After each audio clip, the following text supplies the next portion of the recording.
cordialísima bienvenida al profesor Daniel García, quien es el director del Departamento de Calidad Humana y Desarrollo Integral de la Facultad de Administración de Empresas de nuestra querida Universidad Externado de Colombia. Él es administrador de empresas del externado, magíster en pensamiento estratégico y prospectiva. Tiene un posgrado también en gerencia de mercadeo de la Universidad de los Andes. Ha sido consultor del Centro de Pensamiento Estratégico y Prospectiva de la Universidad Externado, y además de su gran dedicación al mundo académico, también ha tenido una vastísima experiencia en el sector privado, en la estructuración organizacional y en el manejo estratégico, sobre todo en canales de distribución, productos de consumo masivo. Y hablando de consumo masivo, mi querido profesor Daniel, con el saludo cordial y la bienvenida, pues qué más masivo hoy en día que pensar el deporte como un gran entramado de un gran complejo cultural. Y la palabra estrategia sin duda que viene al deporte como casi como un dulce, ¿no? Como un confite. Se habla de táctica, se habla de estrategia, se habla de desarrollos estratégicos, pero ¿quién mejor que usted, profesor Daniel, para darnos ese gran preámbulo de lo que es la estrategia y el deporte y la estrategia en esta masterclass? Bienvenido, muchísimas gracias a todos, y por supuesto que este auditorio estará muy interesado en escucharlo, profesor Daniel. Bueno, Germán, muchas gracias por la invitación, pues por permitirme compartir algunas reflexiones acerca de la estrategia. Como tú muy bien lo notas, pues es un tema muy apasionante, muy relacionado con el deporte, y precisamente ese elemento social del deporte hace que sea algo masivo, algo que sea un tema fundamental de la evolución y que ha acompañado a la humanidad en su evolución y que tiene lo bueno y lo malo de la humanidad y ha representado todos esos aspectos pues a través de la historia. Voy pues entonces a iniciar. eh, Espero que esto que vamos a conversar pues sea como de su agrado. ¿La idea cuál es? La idea es generar una conversación alrededor de este concepto que es muy grande. La estrategia es un concepto que va a abarcar muchísimos elementos, y el deporte, pues como lo planteaba ahorita, es un elemento cultural humano que está relacionado con todos los aspectos humanos. Y de eso quiero tocar un poquito el tema, porque hay que estudiarlo y porque hay que desarrollarlo.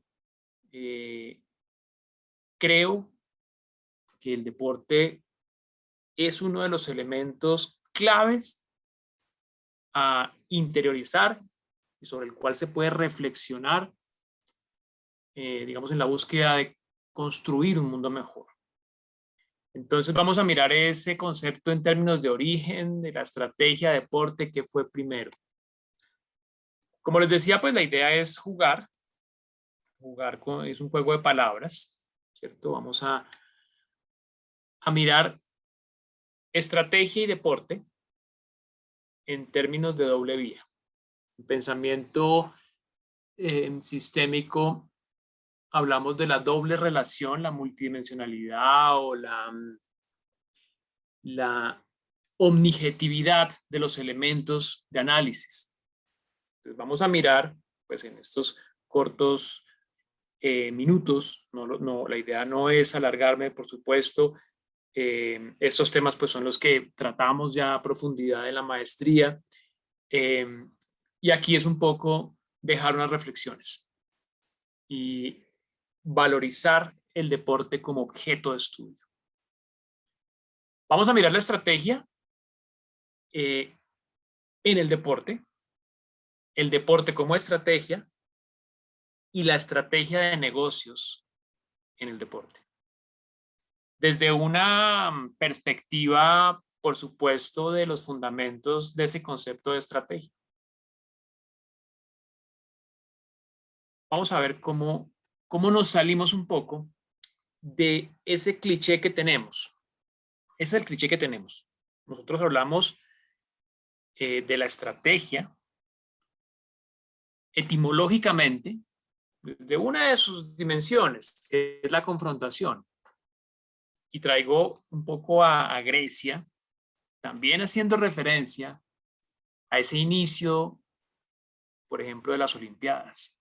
Y cómo las Olimpiadas, los Juegos Olímpicos, han acompañado la historia del ser humano y retratan esos momentos importantes, esos momentos que han marcado nuestra historia y nuestra evolución. Estrategos de alguna manera se relaciona con la confrontación. Sin embargo, vamos a mirar la estrategia un poco más ampliamente. Yo me he dedicado toda mi vida profesional a estudiar la estrategia, a estudiar ese elemento que nos llama tanto la atención de cómo conseguir lo que queremos, de cómo una organización, un colectivo social enfoca sus recursos para lograr lo que quiere. Y cómo, diferente a lo que siempre se piensa, la estrategia tiene la confrontación como un medio y no como un fin. De hecho, el Sun Tzu, el arte de la guerra, el manual chino, lo plantea así. Ojalá usted utilice la estrategia y no la confrontación, porque la máxima estrategia es ganar sin confrontación. Y traigo a colación 200.000 años de supervivencia del Homo sapiens sin confrontación. Un poco para que rompamos el paradigma de que el concepto de estrategia hace referencia únicamente a la guerra. Vamos a partir de la estrategia desde este concepto. La estrategia simplemente es un medio, es el cómo. ¿Qué hago yo para alcanzar un objetivo? El objeto de estudio de la estrategia es la relación causa-efecto. Y por eso comienza a ser muy interesante, porque empieza a relacionarse con todo, con el conocimiento. En la medida en que yo tengo conocimiento, voy entendiendo el porqué de las cosas. Y ahí viene la relevancia de tener diversidad, de generar dialéctica, de generar discusiones y conversaciones para la toma de decisiones. La participación como elemento colectivo que potencializa la estrategia. Entonces vamos a ver la estrategia también como un proceso de pensamiento. De hecho, hoy en día hablamos de una competencia para un gerente, el pensamiento estratégico, la dirección estratégica. Lo pensamos como una competencia que necesariamente tiene que tener alguien que tiene bajo su responsabilidad el logro de un objetivo colectivo. Porque cuando entendemos realmente la dimensión de gerenciar, de dirigir, debemos comprender el nivel de responsabilidad. Asistimos a veces en estos tiempos a unos directivos, a unos gerentes, a unos líderes, si se puede llamar así, no creo que se le dé la palabra a alguien que lo piensa así. Gente que toma decisiones y no asume responsabilidades. Y resulta que la gerencia, la dirección, trae implícito precisamente la toma de decisiones, asumir la responsabilidad de las consecuencias de las decisiones que tomamos y que tomamos en la incertidumbre, que ese es otro tema complejo. Las escuelas, digamos, clásicas de administración, de un poco lo tayloriana y Fayol del siglo pasado, desembocaron en unas escuelas de pensamiento estratégico que se basaban en la predicción, en planear, definir y mantener una estrategia, incluso bajo la evidencia del fracaso de la misma. Hoy en día estamos hablando de la incertidumbre como el elemento fundamental de la gerencia. Peter Drucker, uno de los autores de la administración moderna del siglo pasado, de la segunda mitad del siglo, planteó que efectivamente la razón de ser de la gerencia es la incertidumbre. Y hoy en día asistimos a un momento de la humanidad donde no sabemos si nos vamos a vacunar hoy o mañana o en 3 meses, no sabemos si la vacuna sí es, no sabemos si logramos salir de la crisis económica, no sabemos si la crisis ambiental, qué costos va a cobrar, hasta dónde la supervivencia de la especie humana, de nuestra biosfera, está comprometida. Entonces, es un momento de incertidumbre y hay que aprender a gestionar la incertidumbre y el pensamiento estratégico se hace entonces mucho más importante. Hago referencia a un autor francés, de donde hemos alimentado fuertemente nuestra escuela de pensamiento en la universidad, la perspectiva francesa. ¿Sí? Entre más oscura esté la noche, usted va a necesitar mejores faros, dicen los perspectivistas franceses. Y de ahí nace una escuela de pensamiento flexible que asuma elementos de la complejidad que lleven precisamente a una mejor gestión de la incertidumbre. No nos gusta la incertidumbre. Nuestra forma biológica, neurológica, no está acostumbrada a la incertidumbre. Realmente queremos llenar los vacíos.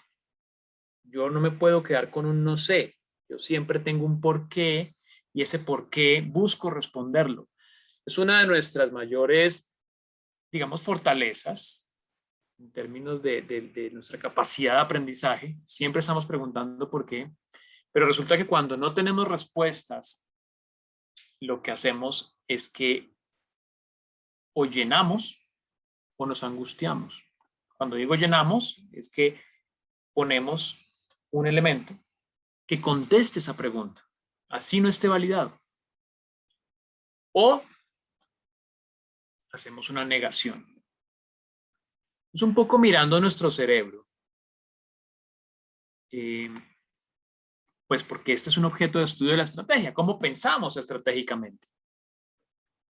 Vamos a encontrar, vemos que hay diferentes teorías. Sabrán ustedes que el desarrollo del estudio del cerebro pues, es una cosa que ha evolucionado, pero que a pesar de todo lo que ha evolucionado, aún nadie ha podido ver un pensamiento. Es decir, que todo lo que podemos hacer es un vínculo entre lo que la persona manifiesta y lo que se genera en las zonas cerebrales.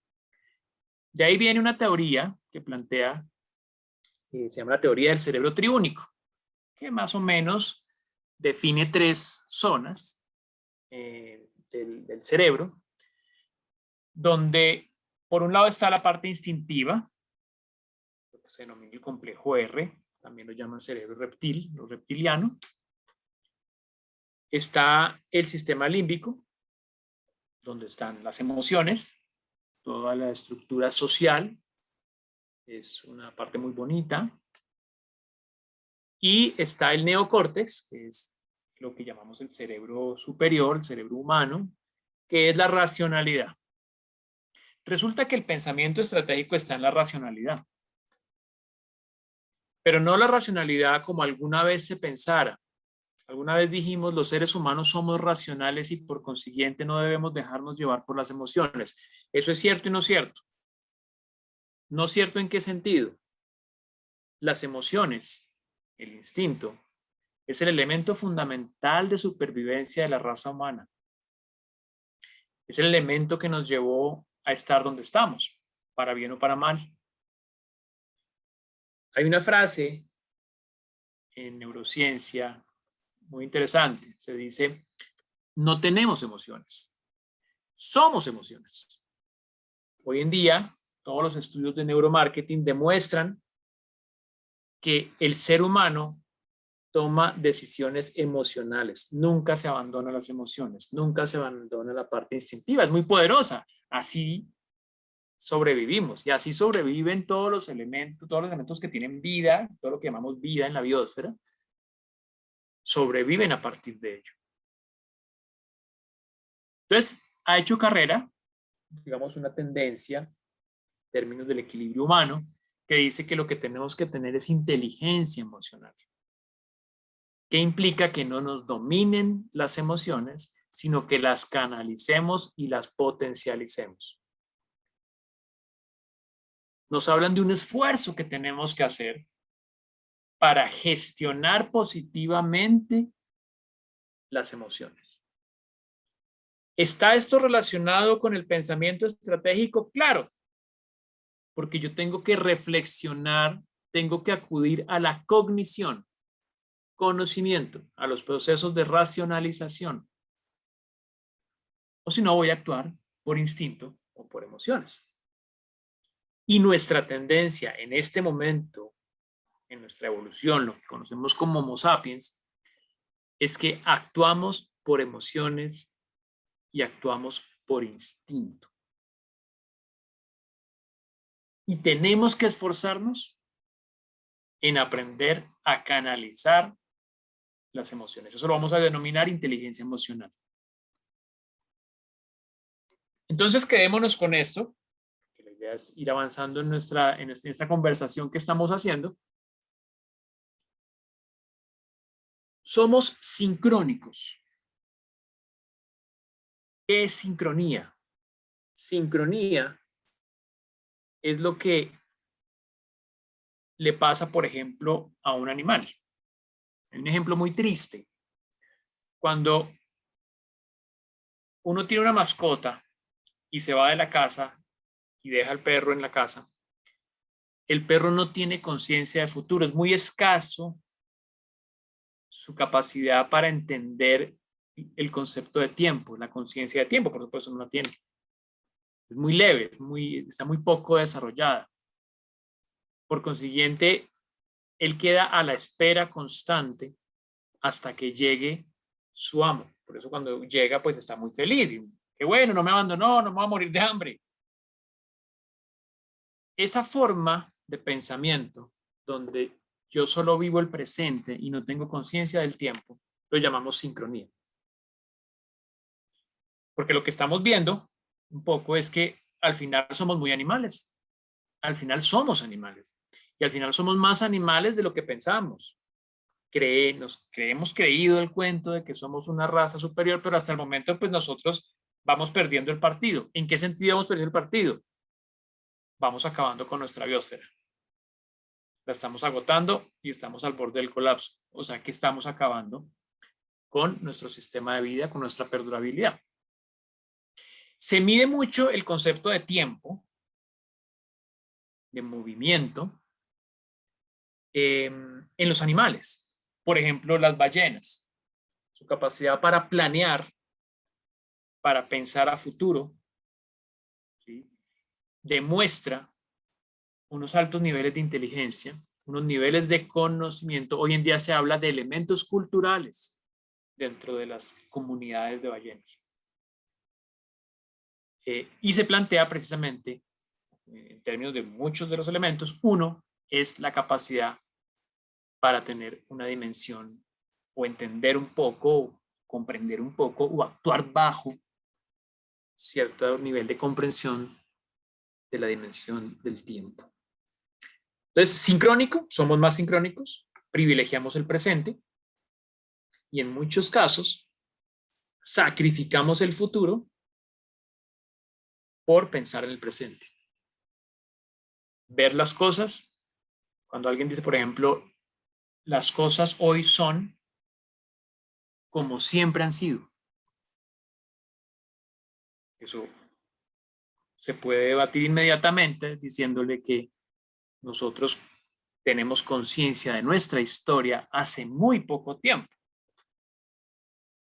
No vamos más de 8.000 años, 10.000 años. Lo que llamamos prehistoria duró entre 200.000 y 300.000 años. Entonces no podemos decir que siempre ha sido de la misma manera. Reduccionismo. Cuando miramos de manera emocional, sacamos conclusiones rápidas. La emocionalidad nos lleva a conclusiones rápidas. nos lleva a ver una parte reducida de la realidad. Es como si voy a ir a comprar un carro y bueno, voy a comprar ese carro porque las llantas están muy bonitas.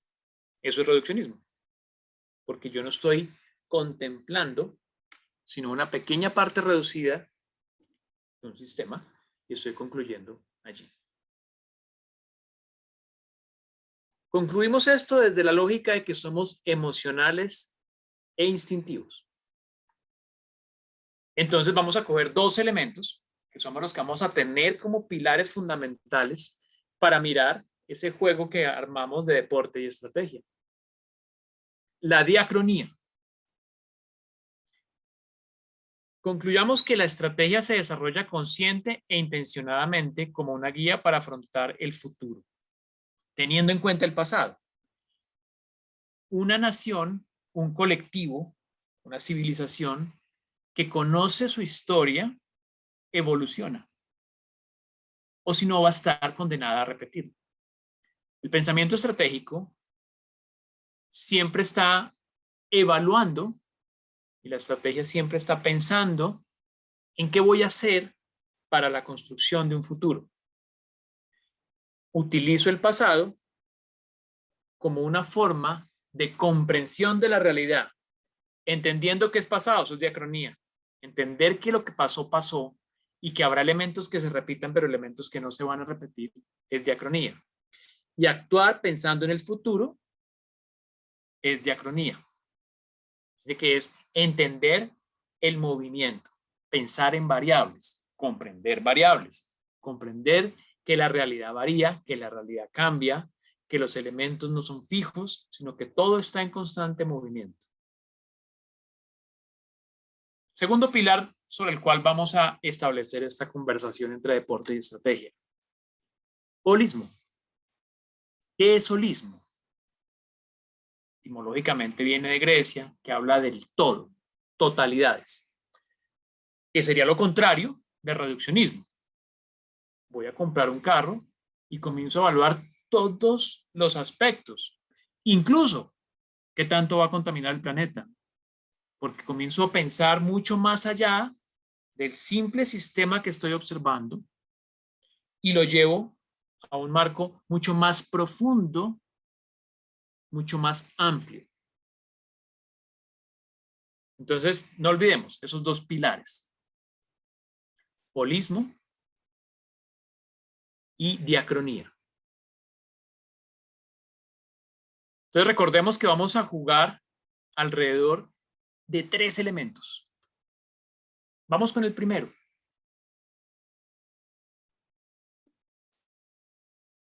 Permítanme, voy a poner un video. Senyores i senyors, aviat aterrarem a la terra del futbol Club Barcelona.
Estrategia de negocios en el deporte.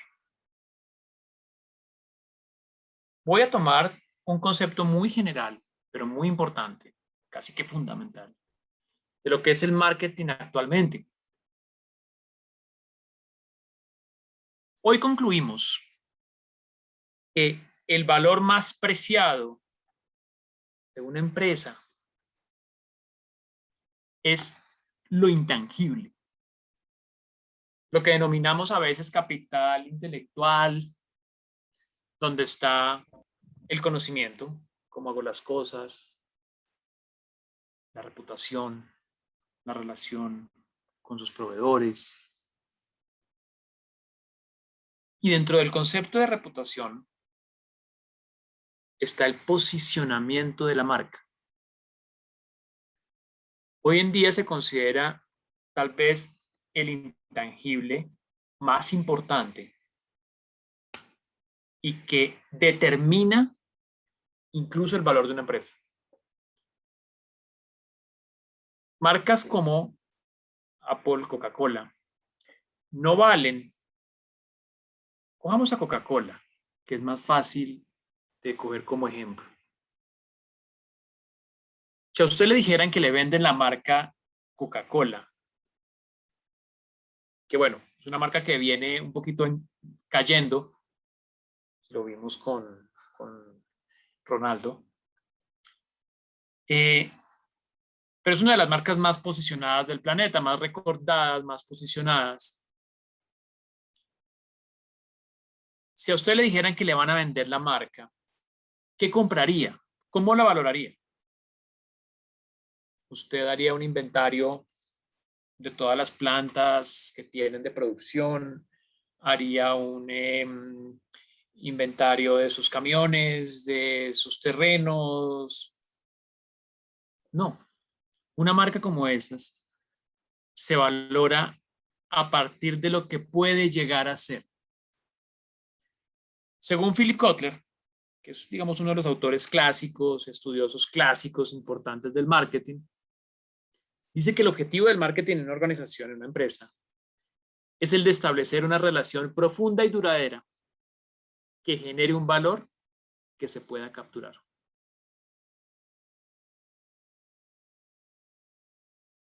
Relación profunda y duradera. ¿Se acuerdan cuando hablábamos del cerebro? Que dijimos que hay algo muy poderoso en el ser humano, que es el sistema límbico, donde están las relaciones sociales. Cuando hablamos del posicionamiento de una marca, lo que estamos diciendo es que necesitamos generar con el consumidor, con el comprador, una relación. Tiene que estar en el sistema límbico. Y por eso es que traemos ese comercial del Barça. La campaña se llama Planeta Barça. Fíjense que ahí estamos viendo héroes que representan una marca. Si ustedes se dan cuenta, no hubo nunca fútbol, pero todos sabemos de qué está hablando. Y si pensáramos en qué vamos a comprar y cómo lo vamos a capturar, pues muy sencillo. Si usted compra una bufanda normal, le vale 10 euros. Pero si usted va al almacén del Barça y compra la bufanda que trae el logo oficial del Barça, vale 60 euros. Y la maleta 100 euros, y la chaqueta 60 euros, y vamos sumando y vamos sumando. El deporte es un elemento fundamental, poderosísimo para los negocios. Cuando lo utilizamos, debemos entender que estamos utilizando una herramienta muy poderosa. Desde el principio dije, para bien o para mal, es poderoso. Podemos hacer cosas muy buenas en términos de negocios, cosas que de pronto, pues, no sé, no son tan chéveres, pero finalmente son negocios como las apuestas. Pero todo el intangible que se construye en un colectivo social alrededor del deporte es muy poderoso, es muy valioso, y lo que uno debería buscar en la estrategia de negocios del deporte es capturar ese valor. ¿Cómo capturo ese valor? ¿Cómo llego a estar en la mente, en el cerebro de un consumidor que está dispuesto a pagar por pertenecer, en este caso, por ejemplo, al planeta Barça? Ahí está un elemento. Fíjense que vemos el holismo y vemos la diacronía. Se construye. Es uno de los problemas que tenemos, por ejemplo, en un país como Colombia. Uno de los elementos que encontramos en los empresarios en Colombia es que quieren utilidades muy rápido. Desafortunadamente tenemos un daño social. Queremos utilidades rápidas, muchas. Queremos rápidamente generar ingresos, y en el mundo empresarial se construyen las marcas a largo plazo. Y ahí sí son valiosos. Vamos a la estrategia en el deporte.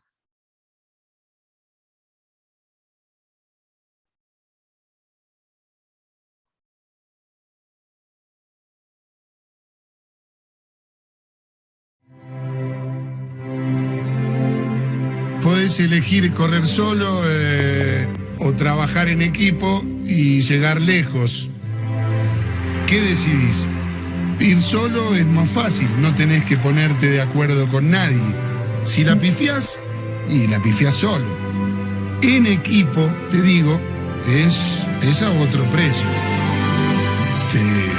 Antes de empezar a competir, le tenés que ganar al ego más grande de todos, que es el tuyo. Tenés que entender que no solo está bien como vos lo haces, que hay otros caminos, que si vas más rápido que el resto, es igual que si fueras el más lento de todos, que para ser escuchado primero tenés que haber oído, ¿no?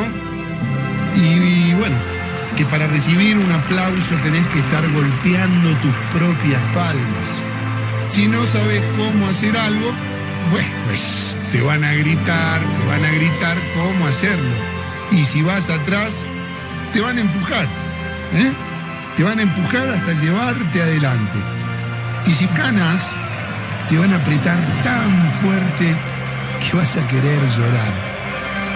Porque cuando se juega en equipo, viejo, se celebra en equipo.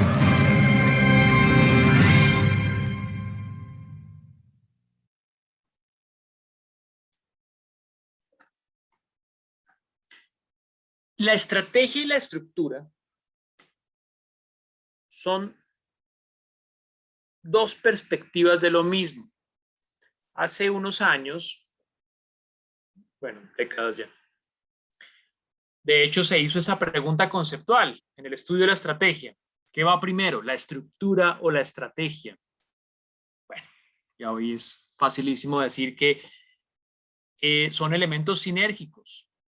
Son incluso dos perspectivas de lo mismo.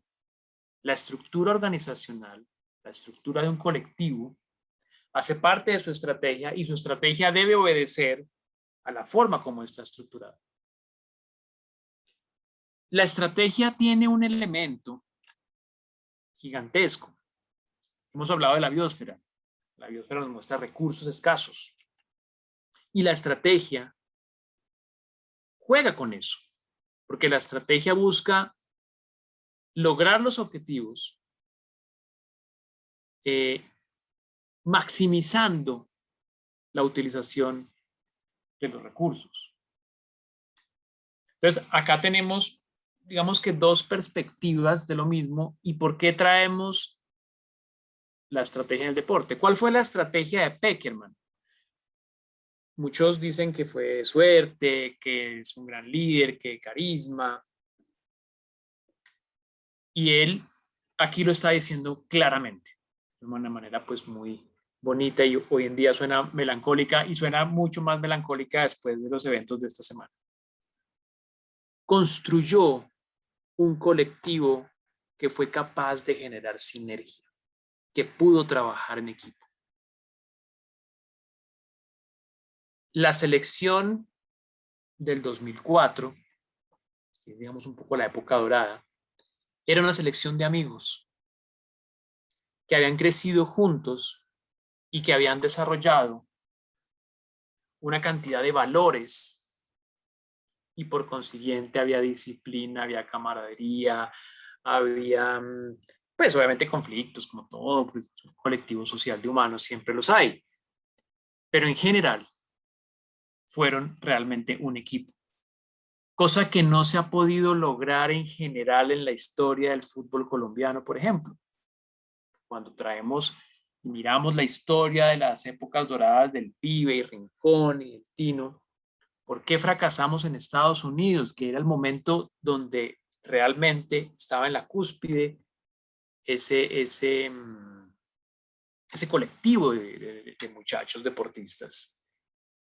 Bueno, son muchas las razones, hay que mirar el todo, ¿no? Ahí hubo apuestas, ahí hubo narcotráfico, ahí hubo mafias, pero también había mucho individualismo, muchos conflictos entre ellos. También entre ellos habían unas rencillas, unos enfrentamientos, y nunca se logró realmente consolidar un buen equipo. Claro, fueron brillantes y lograron muchas cosas, pero nunca se logró un equipo. Había momentos donde Colombia no hacía gol, teniendo 10 delanteros jugando en todo el mundo, haciendo goles por todos lados. Entonces, la estrategia está directamente relacionada con la estructura. Y la estrategia es el core del deporte. Eso es lo más bonito del deporte, observar la estrategia. Cómo es de interesante cuando uno entra a ver que alguien hace estrategia, la plantea, la ejecuta y funciona. Y ahí vienen las sorpresas, las grandes sorpresas. Cuando viene alguien confiado, dice, mire, vamos a jugar como siempre lo hemos hecho, y otro dice, vamos a jugar con estrategia. Entonces aquí vamos a resaltar varios elementos: alineamiento, sinergia, cohesión, cooperación, como elementos fundamentales de la estrategia que hacen parte del deporte y que se desarrollan con el deporte, porque siempre hemos hablado de que acá hay omnijetividad, o sea, aquí la estrategia moldea el deporte y el deporte genera estrategia y hace gente más estratégica. Vamos con el tercer elemento, que es el deporte como estrategia. Voy a pasar acá a la diapositiva. Vamos a leer esto. La estrategia debe enfocar los recursos escasos en la maximización del impacto para el logro de un objetivo. Damos una historia muy bonita.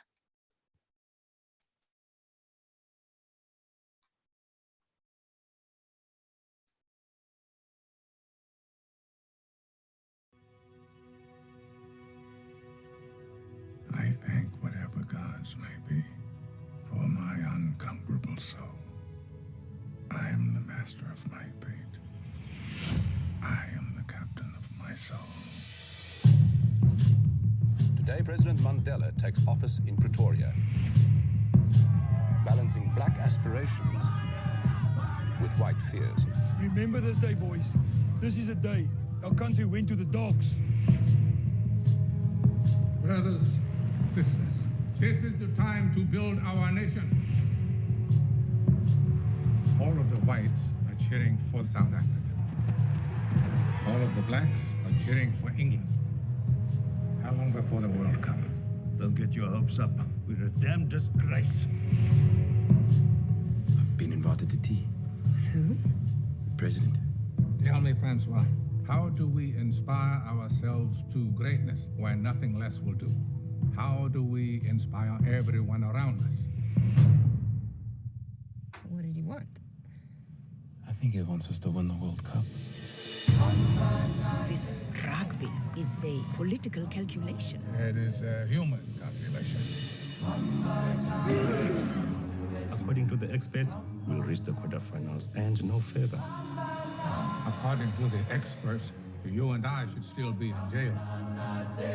Times change. We need to change as well. We become more than just a rugby team. Did you ever imagine this? How could I? Do you hear? Listen to your country. This is it. This is our destiny.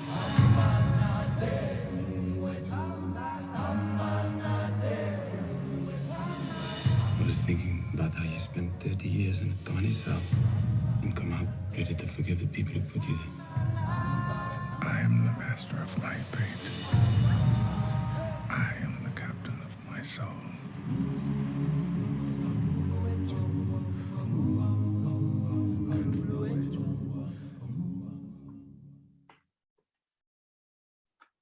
Bueno, traigo a colación este interesante fragmento de la historia de la humanidad, del cual no hemos terminado de salir, ¿cierto? Como sabrán ustedes, se hizo una película que se denomina Invictus, que es el nombre de un poema que leía Nelson Mandela. Esta película se basa en un libro de John Carlin que se llama El Factor Humano, que está basado en cómo Nelson Mandela va a utilizar el rugby, el equipo de rugby surafricano, para potencializar un cambio que es necesario. Con el deporte, yo puedo sacar lo mejor y lo peor de un ser humano. Yo puedo hacer que alguien mate por el color de una camiseta, mate por una apuesta, mienta, engañe, o puedo construir tejido social. El rugby en general, digamos que ha sido muy valorado en torno a que es un deporte violento, pero que se juega al pie de la letra de las reglas. Entonces, por eso traigo el rugby como algo interesante. Porque las reglas, las normas, establecer un conjunto de normas y competir alrededor de esas normas es una muestra de civilización. Una civilización debería definirse como un colectivo que es capaz de dirimir sus conflictos a partir de acuerdos preestablecidos que son inviolables. Estemos de acuerdo o no con ellos, pero no los violamos simplemente por la importancia que tiene un acuerdo. La palabra.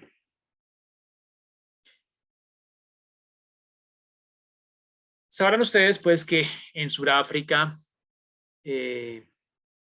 digamos que se quedaron pegados con, digamos, la segregación racial de la mayoría de la población en el país, y se crearon unas leyes a través de las cuales se prohibía votar y se le prohibía a las comunidades afro participar en cargos públicos. Y pues había una segregación total de espacios, de derechos. Y pues como ustedes sabrán, esto se queda hasta finales del siglo XX. O sea, esto se queda pegado y ese fenómeno es conocido como el apartheid. Y Nelson Mandela pues pasa 30 años en la prisión hasta que ya la presión del mundo hace que eso cambie, se genera una democracia y gana las elecciones. ¿Qué es lo interesante? Que viene el revanchismo de todas las comunidades afros en contra pues, de las blancos que habían estado en el poder y que habían maltratado y que habían violado los derechos de los nativos y de las comunidades afro. Entonces él dice, mire, si entramos en una revancha, si entramos en una venganza, esto va a ser una espiral de violencia. Es el momento de frenar esa espiral de violencia. Entonces él necesita que el país se sienta y se viva como uno. Le va a llamar la atención, que ahí lo muestro un poquito en el tráiler de la película, que cuando el equipo de rugby se enfrenta contra Inglaterra, muchos le hacen barra a Inglaterra. Entonces él llama al el capitán del equipo y le dice, mire, vamos a cambiar el rumbo y vamos a hacer la próxima, ya les quitan pues todas las medidas que tenían contra Sudáfrica y les permiten ser sede del Mundial de Rugby. Entonces dice, vamos a ganarlo. Y pues obviamente todo el poder, ya la burocracia revanchista no va a apoyar la selección. Entonces él decide que va a apoyar la selección y que a través precisamente de eso va a tratar de unir a la sociedad en general. Y pues es una historia increíble porque efectivamente van a ser campeones en el 95. Los Springboks vencen a los All Blacks de Nueva Zelanda. Y pues hay un proceso de reconstrucción. Obviamente no es la única medida y obviamente no paró ahí, no fue tan sencillo, pero digamos que es uno de los elementos que se entienden como potenciadores, pero sobre todo como símbolos del colectivo social para verse como una sola nación. Y va a ser uno de los símbolos más importantes. Son innumerables los ejemplos que uno puede dar en todo el planeta, inclusive en Colombia. Se han hecho muchos experimentos, se ha trabajado con las comunidades violentas para que a través del deporte precisamente haya una reconstrucción del tejido. En Brasil se ha trabajado. Y bueno, eso está documentado. Hoy en día, en las instituciones educativas más evolucionadas del mundo, ya no se dice, usted tiene que hacer deporte porque es que eso es bueno para la salud. Ya le exigen como parte de los créditos que un estudiante tiene que cumplir participar en alguna actividad deportiva. Primero porque el deporte es formador de valores. Y segundo porque potencializa el desarrollo cognitivo y desarrolla habilidades blandas y pues hace, por supuesto, parte de la formación integral. Todo lo que es deporte, lo que es arte. Entonces, acá vemos al deporte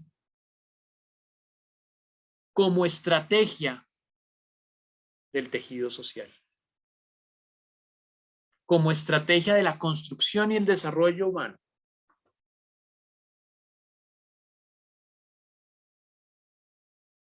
Entonces, ese es un poco lo que quería conversar con ustedes, la estrategia, cómo podemos vincularla en los términos de relaciones causa y efecto con el deporte. No sé si alguien tiene alguna pregunta, quiere aportar algo, Germán. No, profesor Daniel, muchísimas gracias. Solamente te quería decir que a lo largo de toda esta exposición tan interesante, me vuelve a la cabeza pensar más en el error que en el acierto, de la manera como se desarrolla casi que antiestratégicamente algunos proyectos deportivos en nuestro país, porque no mencionaste, fíjate, que casi que en todo tu disertación, la palabra resultado. Y resulta que a nosotros la palabra resultado nos agobia, nos taladra la cabeza creyendo que el resultado es lo único que hay que perseguir, y resulta que el resultado, si estoy en lo correcto, es la suma de una cantidad de factores que hay que tener tan en cuenta o mucho más en cuenta, y que el resultado casi que cae por sí mismo, ¿no? No sé si Sí, compartas. mira tan interesante eso que tú planteas, Germán. Hay un colegio, no voy a mencionarlo acá, ha sido muy criticado por los resultados que tienen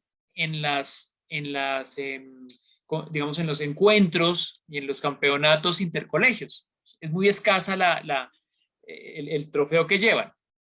Entonces, conversando yo con la persona que maneja los deportes, me decía, mire, aquí el resultado no es el marcador. Una de las políticas, por ejemplo, es que todo el equipo tiene que jugar siempre, todos los partidos, porque el resultado es más holístico. A mí no me interesa que traigan un trofeo, me interesa que todos participen y entiendan que el resultado más valioso es el que se da de manera colectiva. Entonces, fíjate que ahí está la estrategia como concepto holístico. El resultado va mucho más allá que simplemente un marcador, que una copa, que un campeonato. Nosotros somos muy duros, por ejemplo, con los deportistas. Un deportista, cuando da resultado, lo ponemos en un podio, y donde le vaya mal, lo tiramos al piso y le pasamos todos por encima. Y yo creo que eso es parte de los problemas que existen actualmente y reflejan un poco como sociedad, cómo manejamos las cosas. No importa que gane, no importa cómo.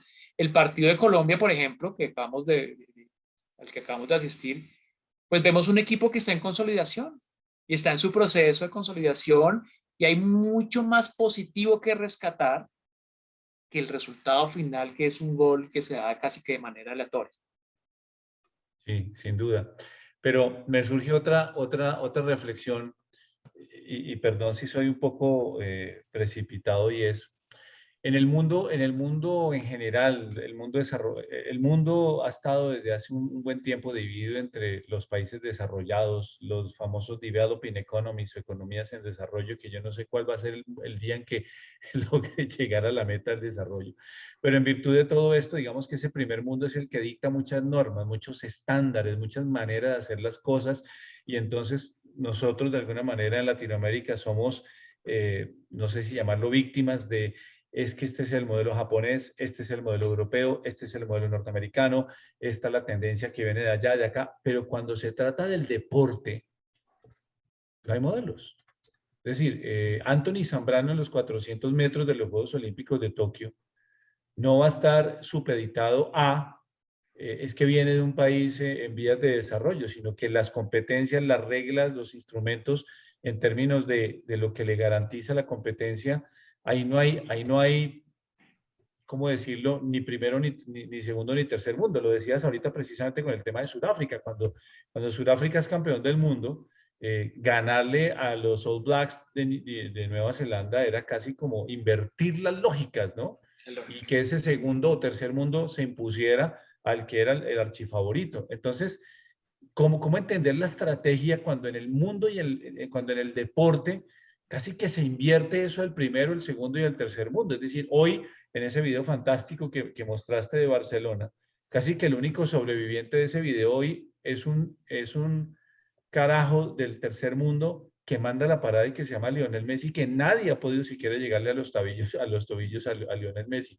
Entonces, ¿cómo entiendes tú la estrategia cuando en el deporte esas referencias mundiales quedan un poquito como el desafío, creo yo? Sí, yo pienso que el deporte nos muestra precisamente un poco el reflejo del nivel de evolución cultural de los países, por ejemplo, de las naciones, lo queremos llamar así.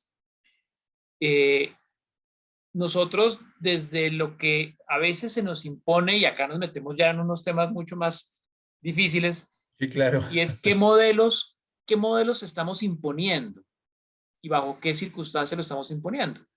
A ver, un ejemplo sencillo, rápido, es cuando Grecia entró en crisis, la famosa crisis de Grecia, la crisis griega, va el Banco Mundial y bueno, lo que era la Troika, y le imponen unas medidas que tienen que aplicar. Y resulta que eso profundiza la crisis, porque se aplicaron sin entender. Pero como ellos estaban en la posición de que habían dicho mentiras, de que estaban quebrados, de que estaban mal, no pudieron decir, oiga, yo creo que no puedo ni siquiera pensar si eso era bueno o no.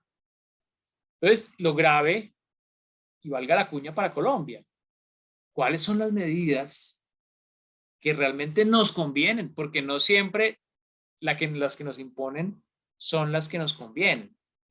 Y eso en el deporte también muestra eso. Estamos detrás de unos modelos donde realmente nuestros deportistas exitosos son exitosos porque son afuera exitosos.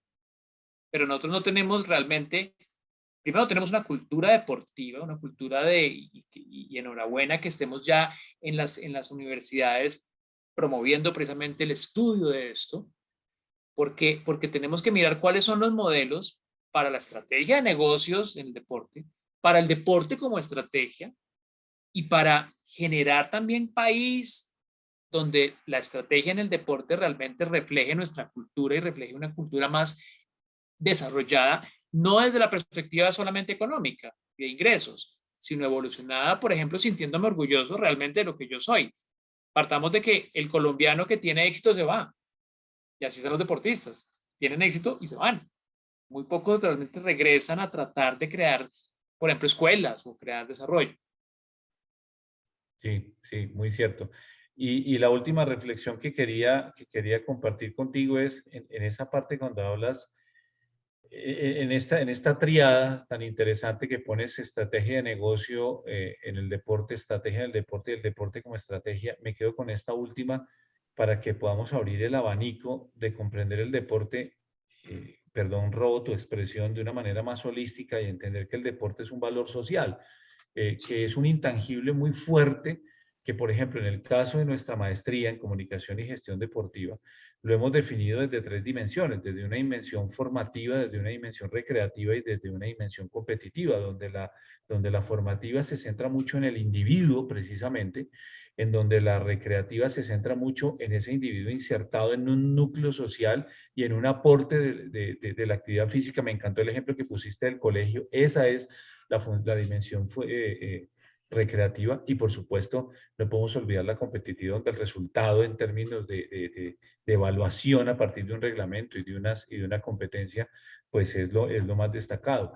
Pero sí que hace falta entender y comprender una cultura deportiva mucho más compleja desde esas 3 dimensiones. La estrategia en esas 3 dimensiones cabe y muta y logra de alguna manera responder a esas dimensiones, a lo formativo, a lo recreativo y a lo competitivo. Claro, claro, y fíjate que aquí ahí vemos al deporte como resultado, pero también como causa. ¿Qué es lo que han logrado entender algunos países? El deporte no es solamente que me traiga unas ganancias, sino que si yo genero una cultura del deporte, yo estoy construyendo valores para la sociedad. Y que seguramente si lo apoyo, estoy invirtiendo en la sociedad y me va a dar unos réditos mucho más allá de los negocios que se puedan hacer. Porque es que el abogado que logra establecer valores a través de la práctica deportiva por entretenimiento, es un abogado que seguramente va a estar más pegado a los valores éticos y no va a ser corrupto.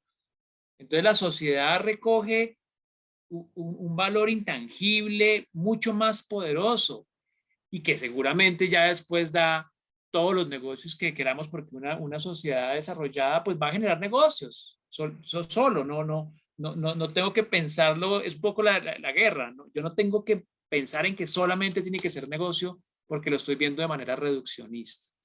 Seguro. Bueno, no queremos abusar del tiempo, primero que todo el profesor Daniel y segundo de todos ustedes. Y yo quisiera ya cerrar con esta pregunta muy interesante que hace Hernando Parra. ¿Qué particularidad, ¿no?, habría en un plan estratégico dentro de la industria deportiva en comparación a establecerlo con cualquier otro tipo de industria? Yo pienso que en esencia la estrategia es la misma. Yo traigo a colación una cosa que es muy interesante. Cuando uno mira, hay un autor, digamos, medianamente seguido, muy seguido en el mundo, no es que nosotros lo sigamos mucho, pero es muy seguido en el mundo, que se llama Michael Porter. ¿Qué es lo interesante de Michael Porter? Que el tipo planteó unos elementos en el año 82 y hay unas entrevistas de hace 3 años, entonces le preguntan, oiga, ¿qué ha cambiado? Y él dice, es que no ha cambiado nada, o sea, es decir, claro, tenemos diferentes negocios, tecnologías, tenemos diversidad de canales, el consumidor, pero al final nosotros seguimos manejando el mismo modelo. ¿A qué va eso? Cuando planteamos, por ejemplo, los elementos convergentes en un plan estratégico de la industria y del deporte, lo que tenemos en el deporte es potencial. Acá podemos hacer muchas cosas. Ahora, que encender la fogata es muy difícil. Ese es el momento duro donde hay que trabajarle y pensar a muy largo plazo para que después sea mucho más fácil mantener la hoguera. Entonces, ese es como el elemento que yo veo muy diferencial. Es un negocio, si se quiere mirar desde la perspectiva de plan estratégico de negocio, que está arrancando, que en Colombia todavía tiene todo por hacer. En Colombia no hay nada construido. O sea, hay unos pinitos. Si uno logra realmente congregar y logra generar cultura de deporte y logra desarrollar más la sociedad hacia la cultura del deporte, seguramente la hoguera va a ser mucho más fácil de mantener. Pero en esencia, un plan estratégico de negocio, tú se lo aplicas a una tienda o se lo aplicas a un modelo de negocios y finalmente tiende a ser muy parecido. ¿Qué puede llegar a cambiar? Por ejemplo, lo manejábamos mucho en la diversidad que dábamos en algún momento en la maestría. Entonces, mire, ¿usted de dónde va a sacar los ingresos? Los ingresos de pronto aquí no vienen del que va al estadio, de pronto aquí viene de otro que está en la casa o de alguien que compra la información o de alguien que pauta o de alguien, es decir, tengo que mirar la flexibilidad en términos del modelo de negocio donde debo revisar independientemente del resto cómo genero las fuentes de financiación. Cierro con esto para darle respuesta exacta. No hay un modelo de negocios que sea igual a otro. Todos tienen sus particularidades, pero se basan en el elemento de relaciones causa-efecto, variables de gestión y variables de resultado. Completamente de acuerdo. Ahora, la materia prima en el deporte es el ser humano, ¿no? Ni más ni menos. Sí, No es un sí, proceso totalmente. industrial como cuando voy a hacer, no sé, un tornillo o voy a hacer un pan y lo voy a vender. Aquí yo estoy trabajando es ni más ni menos que como seres humanos, como materia prima en toda la cadena de valor y eso es bien, bien Claro, interesante, ¿no? claro que Pues, sí. profesor Daniel, de verdad que ha sido primero un honor y segundo un gran gusto haberte tenido en esta participación de las masterclass, en donde el único propósito que nosotros buscamos es contribuir a la construcción de una cultura deportiva, por supuesto, tratar en ese hemisferio de temas que vienen desde lo sociológico, lo histórico, lo periodístico, lo antropológico, lo político, lo económico, lo administrativo y ahora lo estratégico, pues de alguna manera dar algunas pinceladas de lo que nosotros estamos pretendiendo hacer con esta maestría en comunicación y gestión deportiva que ya en octubre abre su segunda cohorte. Lo dejaste muy, muy claro. Esto no es fácil abrir el camino, pero es que el camino nos corresponde abrirlo. Hay un potencial enorme, enorme en la industria del deporte colombiano. Y no sé si lo peor de todo, porque ahorita estaban haciendo una pregunta que si hay algún caso en Colombia, ¿qué casos prácticos o experiencias hay alrededor de estrategias de negocio en el deporte o del deporte como estrategia para los negocios? No sé si nos quieras responder esa pregunta o si es que ya los que vienen de afuera, los capitales extranjeros y las empresas extranjeras nos están demostrando cómo hacer verdaderos negocios estratégicos con el deporte colombiano. Sí, no, y lo hemos visto. A ver, ¿qué pasa con el deporte? El deporte ha estado en los dos extremos en Colombia. Por un lado, como que le cargamos a veces todo al sector público, entonces Coldeportes y eso solito no funciona. O a veces lo planteamos netamente desde el negocio. Y por eso, haciendo referencia a cómo una estrategia, cómo es un país competitivo, desde la perspectiva de la competitividad, se plantean los clústeres. Es decir, cómo realmente yo construyo con todos los actores sociales diferentes elementos donde juega la sociedad, donde juega el Estado y las empresas. Y bueno, obviamente la academia. Entre todos se construye, ¿sí? ¿Qué es lo que funciona muy bien en un país? No sé, pongamos un caso de Estados Unidos, completamente desarrollado en la cultura deportiva desde todas las perspectivas. Pero es que ahí participa todos los estamentos de la sociedad. Desde darle la beca al que sea deportista, es decir, desde todos los estamentos van jalando y se construye realmente una cultura deportiva y pues son potencia deportiva, ¿sí? Entonces en Colombia, pues es que entramos ya a responder muchas cosas. La corrupción, por ejemplo, no nos va... Yo soy un convencido de que el problema no es la izquierda, la derecha, el capitalismo. Donde hay corrupción no funciona nada. Ni el comunismo, ni el capitalismo, ni el socialismo, ni nada. No funciona nada. Y si nosotros no comenzamos a participar más y a exigir, porque yo soy un convencido de que la corrupción no es de la mayoría, sino que sí hay algunos que se meten en el poder y la vuelven algo normal. Yo creo que uno de los elementos que tenemos que romper para todo, para la educación, para el deporte, para todo, es la corrupción. Si nosotros no entendemos eso como colectivo, no salimos nunca. Totalmente de acuerdo, como el mal endémico. Y mira cómo llegó una siembra hace más de 20 años a Colombia de una organización internacional como Sanitas International, y hoy en día el tenis colombiano se conjuga al son del equipo Colsanitas, y cómo Colsanitas ha demostrado en Colombia saber hacer muy bien las cosas, ¿no? Sí, qué sí. impresión, qué impresión. Y fíjate que es la apuesta a largo plazo, ¿no? Exactamente. Eso tiene que ser a largo plazo. Con sus altos y sus bajos, ¿no? Claro, claro. Porque esto no es un proceso así de abajo hacia arriba, sino que en el deporte vamos, caemos, subimos, caemos. Pues profesor Daniel, de verdad, muchísimas gracias. Bueno, orgullo además también decir que el profesor Daniel es uno de nuestros profesores en la maestría en comunicación y gestión deportiva. Ya ustedes seguramente si se deciden acompañarnos, pues tendrán el enorme placer de disfrutar de su clase de estrategia. Mil gracias, profesor Daniel. No, Germán, muchas gracias por la invitación. Qué bueno que haya estos espacios, qué bueno que la gente se esté interesando. Ve uno mucha gente acá conectada y qué bueno que estamos pensando en esto. Vale, muchísimas gracias a todos, muchísimas gracias. Y ya saben, a través del correo electrónico comunicación y gestión deportiva @uexternado.edu.co, ustedes pueden resolver cualquier duda que tengan con el proceso de inscripción. Las inscripciones ya están abiertas en la maestría. Y recuerden que comenzamos nuestra segunda cohorte en el próximo mes de octubre. Profesor Daniel, un abrazo a usted, a todos y hasta una próxima oportunidad. Muy amables. Un abrazo a todos. Muchas gracias.